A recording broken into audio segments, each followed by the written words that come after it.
आपण परिचय। नमस्कार मु गौरांग चरण स्वाई मो घर बगलीपड़ा पोस्ट आज्ञापुर पीएस निर्मला। आज्ञा मोर गोटे फैमिली डिस्टर्बेंस थिला तारे झगड़ा होता पुलिस केस जाके मैटर जाइतिला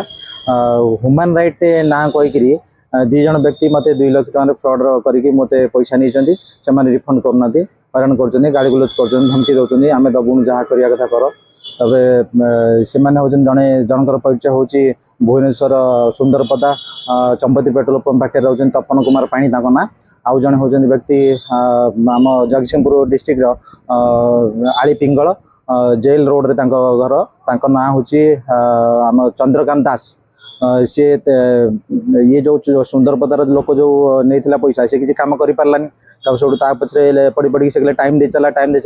2 मास पर सब ये भाउज हिसाब से आम जड़े मामूर बहु ना हूँ जो ममता जेना सी कहले कहले सी कौन करेंगे सी किसी करेंगे से फ्रॉड होते ये सी होते एमती कहीकि कहले ना मो पारे जड़े आम भाई साहब अच्छा लोक आउ चंद्रकांत दास को लेकिन आसिले चंद्रकांत दास आसिले आम घर को एफआईआर नहीं गले पुलिस स्टेशन वाला कहले से तो म्यूचुअल देते आउ तो केस ये पारे सब हो पारानी एमती मुझे मो पैसा रिफंड कर दियो ना आम करदे दिन एसपी ऑफिस जाकर केसटा आम ये करचु फरवर्ड हो गला केस आ वकिल पैसा नहीं ये नहीं से नहीं कहीकि आना नगे कह पैसा खर्च हो दबुनु आ तुम गोटे कम कर 6 लाख टका खर्च हम दे दियो आम तुम 10 लाख टका रिफंड करूँ आउ तुम जो सुना गहना सब जहाँ अच्छी से 22-25 तोला भरी से आम सब तुमको रिफंड करूँ तब सब मुझे ना गोटे कम करूँ आप कम तो हो ना मुझे जानूँ कहीं मु अलग लोक इनक्वारी कली से मैंने कहले ना मैंने ह्यूमन राइट वाले पैसा नियंती तब सब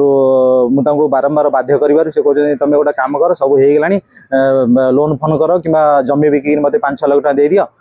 ये करी मु मना करू से कहते पैसा आम रिफंड करूँ तुम केस खर्च हो मुझे कौटी खर्च हो कहना मुझे कर अमक लोक नहीं पैसा समल आप कहना से न कहीकि मत धमकी ये कर अतिरिक्त बाध्य कर खाली 5,000 टका पठेदेले मो फोन पे रे से बाबद थाना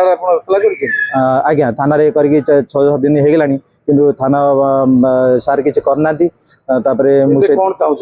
मु चाहूँ कि मोर पैसा रिफंड मिलू ये फ्रॉड लोकों पाक रिफंड मिलू आउ ये मैंने गरीब गुरुबा लोक केमती सेकेंड टाइम फ्रॉड करके ह्यूमन राइट्स ना रे ये करके न खातु पैसा ये मिलू पनिशमेंट मिलू आज्ञा मो येटा मो पैसा पत्र मत रिफंड हो।